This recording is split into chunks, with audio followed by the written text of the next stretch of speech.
చూస్తున్నారు శ్రీకాకుళం జిల్లాలో దారుణం చోటు చేసుకుంది. ఒక వివాహిత మహిళ అనుమానాస్పద స్థితిలో మృతి చెందింది. అయితే దీనికి సంబంధించి పోలీసులు కేసు ఫైల్ చేశారు. అయితే ప్రజెంట్ మహిళ ఎవరైతే ఉన్నారో భవానీగా గుర్తించారు. భవానీ నిన్న రాత్రి తన తల్లితో వీడియో కాల్ మాట్లాడింది. ఉదయం లేచి చూస్తే తను ఒక సస్పిషియస్ వేలో చనిపోయినట్లు కూడా తెలుస్తుంది. అయితే భర్తే ఆవిడని చంపేసి ఉంటాడని భవానీ తల్లిదండ్రులు అనుమానం వ్యక్తపరుస్తున్నారు. సంత ఊరికి చెందిన దినేష్తో భవానీకి 9 నెలల కిందట పెళ్లి అయింది. అయితే రాత్రి తల్లితో వీడియో కాల్లో మాట్లాడిన తర్వాత భవానీ ఉదయం అనుమానాస్పద స్థితిలో మృతి చెందిందని ఇప్పటికే తెలుస్తోంది. అయితే భవానీ మృతిపైన తల్లిదండ్రులు అనుమానం వ్యక్తం చేస్తున్నారు.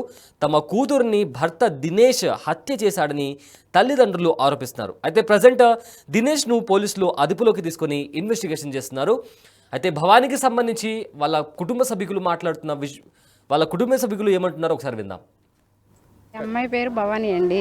పాలకన్యం ఆ అమ్మాయిని బాలబొమ్మలకి ఇచ్చాం. దినేష్ అబ్బాయి పేరు. అబ్బాయి లైన్మెన్గా పనిచేస్తున్నాడు. సచివాలయం లైన్మెన్గా సంత ఊరిలోనే పనిచేస్తున్నారు. పెళ్ళి 8 నెలలు అయ్యింది. 2-3 నెలల వరకు బాగానే ఉన్నారు. అటు ఇటు తిరిగి బాగా సరదాగా ఉన్నారు. మరి ఆ అమ్మాయి అయితే ఎప్పుడు ఏది చెప్పలేదు 3 నెలలు 4 నెలల వరకు. తర్వాత ఏమో సరిగ్గా చూసుకోవట్లేదు. మెన్సెస్ అయినా ఇంటికి వాళ్ళ అమ్మలు ఇంటికి పంపించేస్తున్నారు మెన్సెస్ గట్ అయితే. అలాగా జరిగేది. ఆ అమ్మాయి కూడా మేము కూడా పోనీలే చిన్నపిల్లలు చూసుకొని చేసుకోయమ్మా పర్లేదు అని చెప్పాము.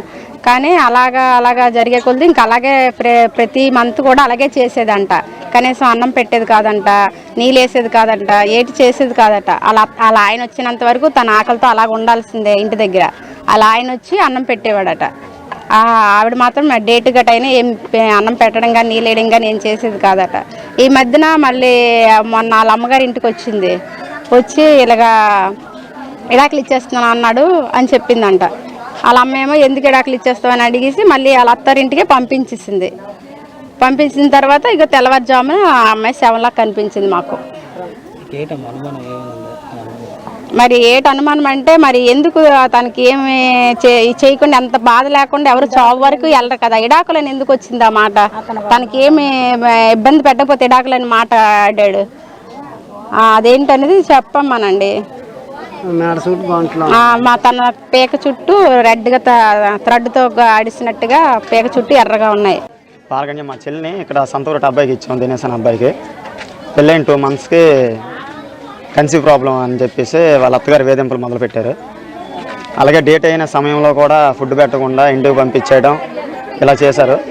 5 months అయిన తర్వాత కొద్ది రోజులు బాగానే ఉన్నారు. తర్వాత ఇలాగే చిన్న గొడవల నుంచి మా ఇంటికి తీసుకురావడం జరిగింది. అయితే పొలం పోయింది, లేకపోతే 50 ఎకరాలు ఎకరా అమ్మేస్తున్నాం, లేకపోతే 50 సెంట్లు అమ్మేస్తున్నాను అని చెప్పేసి విడాకులు ఇచ్చేస్తున్నాను అని చెప్పేసి మా బావ ఇక్కడికి వచ్చాడు. ఆడపిల్లని మన ఇంట్లో ఉంచుకుంటాం ఏం చేస్తామని చెప్పేసి మళ్ళీ పెద్దలతో మాట్లాడి ఇక్కడ తీసుకొచ్చి పెట్టడం జరిగింది. తీసుకొచ్చిన 2 days అయ్యింది. నిన్న రాత్రి 10:30-11 ఆ టైం అప్పుడు మా అందరితో గ్రూప్ వీడియో కాల్ మాట్లాడింది. అంతా బాగానే ఉంది. తర్వాత మా చిన్న అన్నయ్యకి వాట్సాప్లో అన్నయ్య కావాలని మెసేజ్ చేసింది. అది మా అన్నయ్య నిద్రపోవడం వల్ల చెప్పడం చూడలేదు. తెల్లవారు 4 గంటలకు మళ్ళీ ఫోన్ వచ్చింది, ఇలాగ చెల్లికి బాగాలి తీసుకెళ్ళాలని మా బావ ఫోన్తో ఫోన్ రాగానే మేము ఇక్కడికి వచ్చేసరికి మా చెల్లి డెడ్ అయ్యి ఉంది. ఏమో ఇంకా ఆ తొందరలో ఎక్కించాలని అంబులెన్స్ వరకు తీసుకొచ్చేసరికి మొత్తం మనిషాకం కరగట్టేసి ఉంది. ఈ మెడపైన స్క్రాచర్స్ అన్నీ ఉన్నాయి సార్. ఇప్పుడు ఈ ఫస్ట్ నుండి మేము మ్యారేజ్ చేసిన నుంచి ఈ ప్రాబ్లమ్స్ అన్నీ చూసిన తర్వాత ఈ వేధింపుల నుంచి అంటే వాళ్ళ ఫ్యామిలీ మెంబర్సే చేసి ఉంటారని ఒక అనుమానం అనేది మాలో ఎదురయ్యింది. ఈరోజు తెల్లవారు వచ్చిన తర్వాత వీళ్ళ ఇంటికి వచ్చిన తర్వాత వాళ్ళు సమాధానం కూడా మాకేం చెప్పలేదు, ఇలా జరిగింది ఇలా అయ్యిందని. దాని గురించి మేము మీడియాను సంప్రదించడం జరిగింది. జేఆర్పురం సర్కిల్ పరిధిలో జీసీగడం పోలీస్ స్టేషన్లో సంత ఊరిటి గ్రామానికి చెందినటువంటి బాలబొమ్మ భవానీ అనే ఆమె తెల్లవారుజామున అనుమానాస్పదంగా మరణించడం జరిగింది. ఆమెకు సొంత గ్రామం పాలకన్య గ్రామం. తన తండ్రి అయినటువంటి దారబోయిన రాము ఇచ్చిన ఫిర్యాదు మేరకు అనుమానాస్పద మృతిగా కేసు నమోదు చేయడం జరిగింది. ఈమెకు సంతూరుడి గ్రామానికి చెందిన దినేష్కు 7/8/2024 సంవత్సరంలో వివాహమైనట్లు సదరు దినేష్ ఇక్కడ పంచాయతీలో లైన్మెన్గా పనిచేస్తున్నట్టు, సుమారు 9 నెలల వివాహ కాలంలో అన్యోన్యంగా ఉన్నట్లు, కొంతకాలం బట్టి ఏదో మనస్పర్ధలు వచ్చినట్టు ఆవిడ మార్నింగ్ వచ్చేటప్పటికి చనిపోయిందని చెప్పి ఆమె యొక్క బ్రదర్ అయిన నాగరాజుకి దినేష్ ఫోన్ చేయగా నాగరాజు వచ్చి అర్జున్కి ఫోన్ చేయగా అర్జున్ వచ్చి అంబులెన్స్ ఎక్కించే సమయంలో ఆమె చనిపోయి నిర్ధారించుకుని పిమ్మట తల్లిదండ్రులు వచ్చి ఆమె చూసి ఆమె మనపై అనుమానం ఉందని కంప్లైంట్ చేయడం జరిగింది. వివాహమై 7 సంవత్సరాల లోపు కాబట్టి ఎఫ్ఐఆర్ నమోదు చేసి తహసీల్దార్ గారి సమక్షంలో పంచనామా చేయడం జరుగుతుంది. అనంతరం పోస్ట్మార్టం పంపించిన పిదప మరణానికి సంబంధించిన కారణాలు తెలిసిన పిదప తదుపరి దర్యాప్తు అనేది మీకు తెలియజేయడం జరుగుతుంది. JR right. భవానీని చూడడానికి వచ్చిన తల్లిదండ్రులు, అంటే ఆవిడ చనిపోయిన తర్వాత తల్లిదండ్రులు వచ్చి చూస్తే ఆ మెడ భాగం దగ్గర ఎర్రగా ఉన్నట్లు కనిపించింది. ఏదైనా థ్రెడ్తో ఏదైనా గొంతును పిసికేశారా అనేలాగా కనిపించిందని కూడా భవానీ కుటుంబ సభ్యులు ఆరోపిస్తున్నారు. అదేవిధంగా పోలీసులు ప్రజెంట్ దీన్ని అనుమానాస్పద స్థితి మృతిగా దీన్ని కేసు ఫైల్ చేయడం జరిగింది. అండ్ ఆల్సో ఎవరైతే భర్త దినేష్ ఉన్నాడో దినేష్ని అదుపులోకి తీసుకొని విచారిస్తున్నారు. అయితే దీనికి సంబంధించిన మరింత సమాచారం మా ప్రతినిధి రాము ఫోన్లో అందిస్తారు.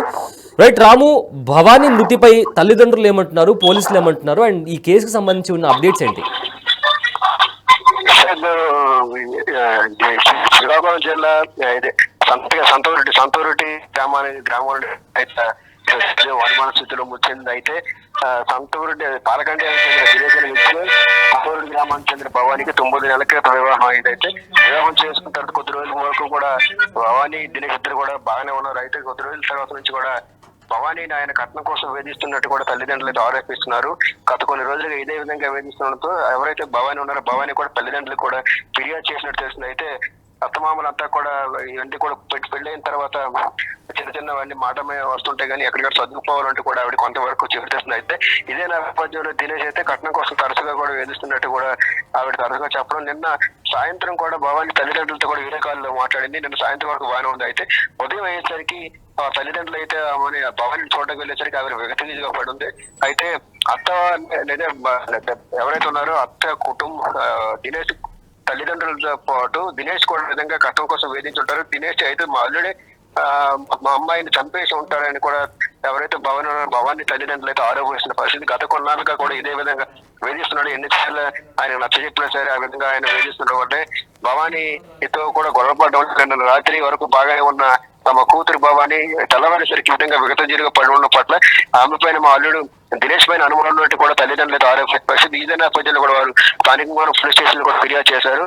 గత కొన్నాళ్ళు కూడా మా అల్లుడు దినేష్ ఈ విధంగా వేధిస్తున్నాడు. మొదట్లో నుంచి కూడా కట్నం కోసం వేధిస్తున్నాడు. ఎన్నిసార్లు నచ్చ చెప్పిస్తాం, ఇవ్వాల్సిందంతా చాలా వరకు ఇచ్చాము వస్తామని చెప్పినా సరే ఆయన వేధింపుల వల్ల లేకపోతే ఆయన చంపేసి ఉంటాడనేది కూడా వీళ్ళైతే అనుమానిస్తున్న పరిస్థితి. సయ్యద్ రైట్. థ్యాంక్ యూ రాము. అయితే శ్రీకాకుళం జిల్లాలో దారుణం చోటు చేసుకుంది. వివాహిత అనుమానాస్పద స్థితిలో మృతి చెందింది. అయితే సంతూరెడ్డికి చెందిన దినేష్తో భవానీకి 9 నెలల క్రితం అంటే 2024లో పెళ్లి జరిగింది. రాత్రి తల్లితో వీడియో కాల్ మాట్లాడిన తర్వాత భవానీ ఉదయం సస్పిషియస్ వేలో చనిపోయి కనిపించింది. దీంతో భవానీ మృతిపై తల్లిదండ్రులు అనుమానం వ్యక్తం చేస్తున్నారు. తమ కూతుర్ని భర్త దినేష్ చంపేసి ఉంటాడని కూడా తల్లిదండ్రులు ఆరోపణలు చేస్తున్నారు. అయితే దినేష్ని ఇప్పటికే పోలీసులు అదుపులోకి తీసుకొని ఇన్వెస్టిగేషన్ చేస్తున్నారు.